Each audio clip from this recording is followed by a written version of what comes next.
Alright.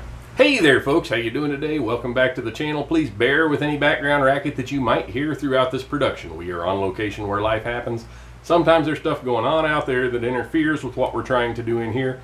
Also, 105 degrees, 65% humidity. It's hot. I've got a fan going back there, so if you hear any feedback over the speaker, not much we can do about that right now. We're here today, folks, to discuss, it's not going to be the final episode on this rifle, but it's probably going to be the final episode before the hunt, more than likely. For those of you that are not familiar with this rifle, let me explain to you what it is. This is our first generation Savage Axis 308. Picked it up off of a friend of mine.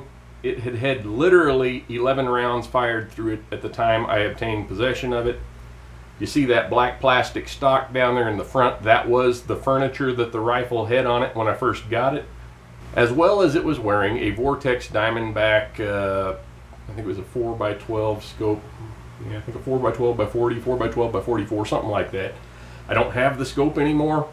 That scope's not on the rifle anymore. This rifle is wearing a Crimson Trace Hardline Pro 6x24x50 first focal plane with a minute of angle reticle. Fantastic scope. We have a full review on that scope. I'll put the link down below. If you weren't aware that Crimson Trace makes rifle scopes, take 45 seconds out of your life to hear this word from our sponsor. If you are watching this, then you probably know that Crimson Trace has a long and reputable history producing quality laser products for the firearms industry, such as the LS-250 laser saddle shown here on the Mossberg Shockwave. But did you know they now have a full line of quality accessories to include both red and green laser sights, tactical lights, electronic sights, and rifle scopes to rival other premium brands on the market today? From the novice outdoorsman to the tactical professional, Crimson Trace offers a wide range of budget-friendly to premium rifle scopes to meet your operational needs. All Crimson Trace products are backed by their no-hassle limited lifetime warranty. Check them out now and use promo code J10 to save 10% off your next purchase. Aside from that, Crimson Trace is also part of American Outdoor Brands, which owns other fine firearm accessory brands such as Caldwell, and I would like to thank them for sponsoring the Caldwell lead sled that you see here in front of you. They provided that to us. Thanks again, folks. We really do appreciate that. We have used it to great success and will continue to use it to enhance what we do here on the channel to help share the shooting sports with those of you watching. So real quick synopsis on the rifle. When we first picked it up, it was bone stock with, let's see, I think I still have the box here. With these Federal non-typical whitetail 150 grain soft point bullets. The rifle was shooting groups about like that at 100 yards with that Vortex Diamondback scope that was on it. Well, while that certainly was okay for short range, say inside of 200 or 300 yards on minute of deer, wasn't ideal. The trigger was terrible. It was an early Savage Axis. They also used to call them the Savage Edge back then. I don't know how many of you remember that, but it was kind of in that transitional period where this rifle came from. So first thing we did was we messed around with the plastic stock that was on it, stiffened it up with some blocks that we picked up from M Carbo. There's a video link for that down below also. In fact, I'll just link the entire playlist. And then we did a trigger tune kit also provided by M Carbo. And while the plastic blocks that went in the stock were so-so, the trigger tune kit was actually pretty good, especially when you consider the price involved with it. While we will probably be doing something else with the trigger on this rifle in the near future, the time being, it's less than a 4-pound trigger. It feels pretty good, and we're going to leave it alone for now. We also took the rifle out of its hide and Cerakoted it. I haven't actually got the Cerakote video out for that yet. I've just been had too many irons in the fire this summer, but that is something that we're going to be working on in the near future. Maybe once the weather cools down a bit and it doesn't hurt so bad to be out here doing this.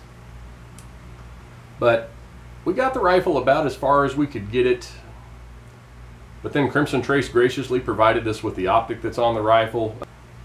With all of the tuning work that we did and a quality hand load, we got our groups down sub-minute of angle. I was pretty happy with it, but I can't leave well enough alone.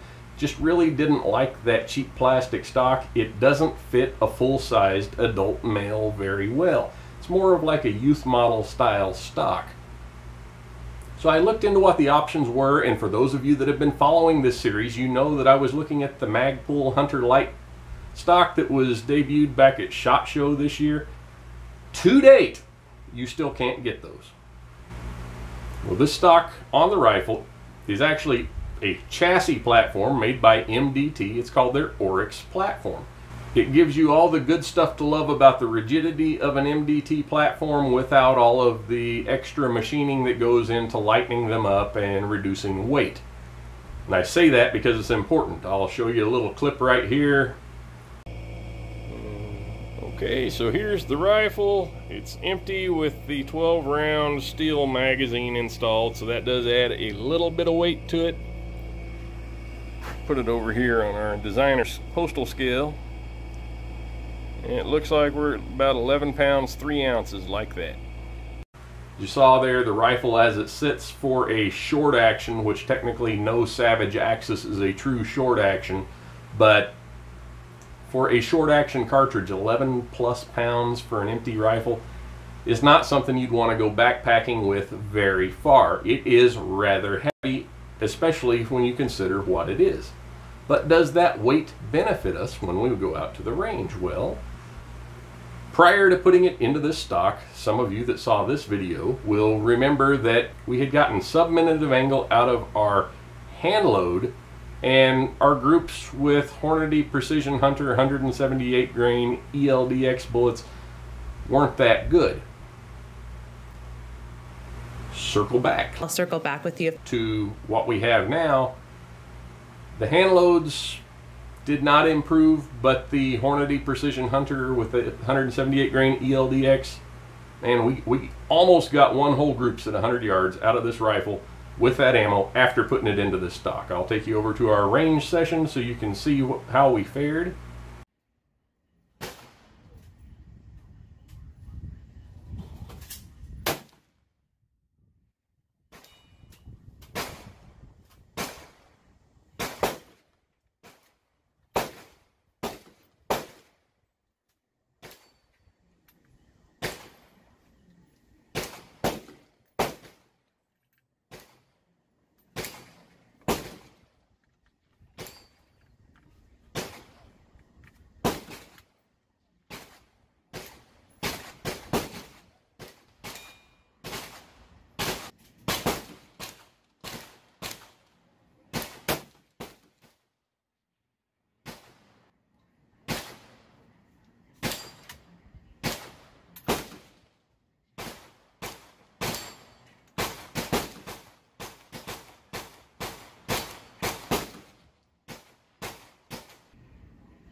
So we took it out to the range, and I sighted it in with our 168 grain Sierra Match King hand load, and the groups were a little over an inch.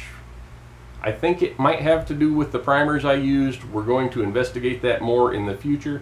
But once we had it zeroed, I switched over to the Hornady Precision Hunter ELDX bullet, and while the point of impact changed significantly, folks, that right there is a 3-shot group. It was phenomenal, just over a half an inch, and we were able to shoot a couple of other groups with this rifle with that ammo that were just about as good. As a matter of fact, as she sits right now, folks, 200 yard zero on this rifle is for the Hornady Precision Hunter 178 grain ELDX round. Now, while this video is not technically the review video for the MDT ORYX chassis, we will be doing one. We just haven't got it out yet. What I can tell you is I am 100% happy with the fact that I went with the MDT rather than waiting for the Magpul Hunter Light. I think for what it is really, really good. And the folks over there at MDT were willing and able to work with us when I told them what I was going to be doing with it. And while, yes, I did pay for it, I did not pay full retail, and that helped us out a bunch with what we were trying to do here. So hats off to the folks over at MDT for helping us with that. So what can we expect to see next with our 2023 project rifle? I don't think, I mean, we're already second week of August here. I do not think I'm going to get around to doing anything with the trigger on this rifle before we take it out for this fall's hunt. Nor do I think it's going to see more than one more range session, and that will just be to make sure that nothing's got bumped out of place and it's still hitting 100% where we want it to. So while I will document some of the stuff that goes on the hunt, I think our series is winding down. What we can expect to see probably after hunting season will be, I'm going to do like I did with the MDT chassis, and I'm going to reach out to the folks over at Jard, and I'm going to see if I can't work out a deal with them for one of their triggers to put into this rifle and see if we can't fine-tune what we're getting out of it. So until next time, I know I cut this kind of short. Again, it's hot. Y'all take care. God bless.